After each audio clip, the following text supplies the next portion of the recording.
जो आपका जो दबंग स्टाइल है, नहीं दबंग स्टाइल नहीं, ये हमारी शराफत का स्टाइल है।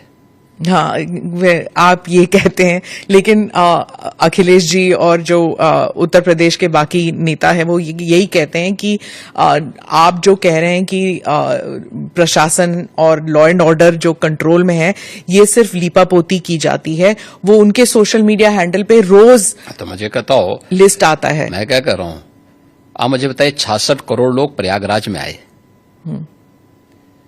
आपकी एएनआई की तो पूरी टीम वहां कवरेज कर रही थी, कई कैमरे आपके लगे हुए थे।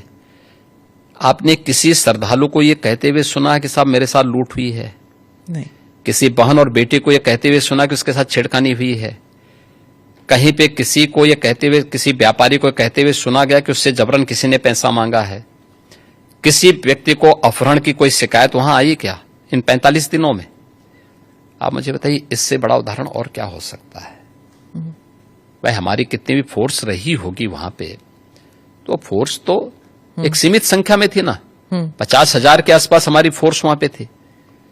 और प्रतिदिन 28, 29 और 30 इन 3 दिनों में 15 करोड़ श्रद्धालु आए थे। 29 के पहले यानी 28 के पहले प्रतिदिन 1 करोड़ से कम श्रद्धालु थे। 50,000 से लेकर 60,000, 50 लाख से लेकर 60 लाख तक आते थे।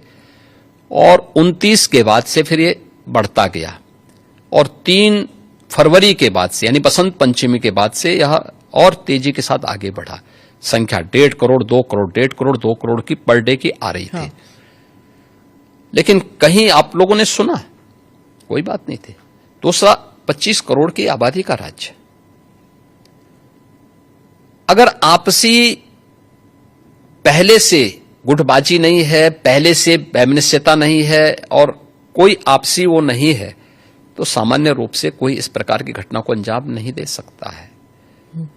यह लिपापोती नहीं, ये वास्तविकता है। और ये उत्तर प्रदेश की बहन बेटियां इस बात को जब अभिव्यक्त करती हैं, हम लोग नहीं बोलते हैं, ये तो उत्तर प्रदेश की माताएं बहनें बोलती हैं, बेटियां बोलती हैं कि हम आज सुरक्षित हैं। नहीं तो 17 के पहले तो यहां पे स्कूली बालिकाएं बहुत सारी ऐसी थीं, ऐसे ऐसे कस्बे थे, ऐसे ऐसे जनपद थे जहां पर अभिभावक अपने बच्चों को या तो दूर के रिश्तेदार के पास या किसी हॉस्टल में दूर भेज देता था। आप मुझे बताइए, जब उस बेटी को माँ बाप का संरक्षण मिलना है बचपन में, तब वो दूर हॉस्टल में जाकर के पढ़ने के लिए मजबूर है। आज मुझे प्रसन्नता है कि डबल इंजन की भारतीय जनता पार्टी की सरकार के कारण वह बेटी अपने माँ बाप के संरक्षण में अपने घर से स्कूल जाती है और घर में वापस आती है। आज वो अपने को सुरक्षित महसूस करती है। और मैं तो एक बेटी से मिलने के लिए कैराना गया था।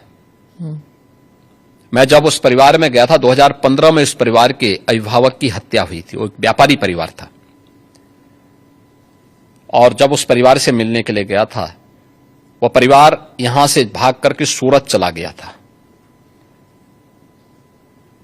18 में वापस आया, तो वापस आने पर फिर से उन्होंने व्यापार शुरू कर रहे थे, तो मैं वहां गया था फिर मिलने के लिए, पूछने के लिए कि भाई आप क्यों भागे थे और फिर वापस आए हैं।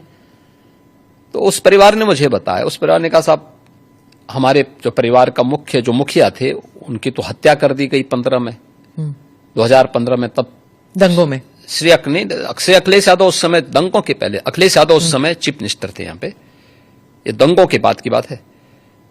और पहले फिरौती वसूली गई, फिर उसके बाद उनकी हत्या की गई थी। इसके बाद परिवार को जब कोई पुलिस संरक्षण नहीं मिला, क्योंकि वहां के ज्यादातर हिंदू परिवार पलायन कर गए थे, कैराना छोड़ करके भाग चुके थे। लेकिन सरकार जब आई, सरकार ने जब ऐसे आपराधिक तत्वों के खिलाफ सख्ती शुरू की, हमारी सरकार आने के बाद, तो बहुत सारे परिवार वापस आना शुरू हुए। तो उनकी प्रॉपर्टी पे बहुत सारे दंगाइयों ने कब्जा करके रखा हुआ था, तो उन कब्जों को खाली, बहुत सारे लोगों ने तो सरकार बनते ही कब्जे खाली कर दिए थे। बाकी जो बचे हुए थे तो उनको हमने वसूली के साथ कब्जे खाली भी करवाए और ये सारी कार्रवाई वहां पे संपन्न हुई। तो उस परिवार से मैं मिलने के लिए गया था, क्योंकि उस परिवार के एक प्रमुख सदस्य की हत्या हुई थी और उसके बाद ही किराना का पलायन शुरू हो गया था। उस परिवार में 6ठी क्लास में पढ़ने वाली एक बालिका थी, मैं उस परिवार में गया तो मैंने उस बेटी से पूछा, मैंने कहा कौन क्लास में पढ़ती? उसने कहा छठी क्लास में। मैंने कहा स्कूल जाने में भय नहीं लगता है? उसने कहा नहीं अब तो नहीं लगता है।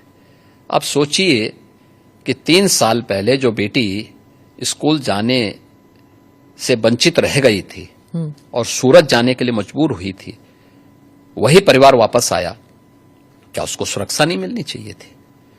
आप कह रहे हैं कि दंगाइयों के खिलाफ कार्रवाई नहीं होनी चाहिए, तो फिर इन बेटियों की सुरक्षा कौन करेगा? इन व्यापारियों की सुरक्षा कौन करेगा?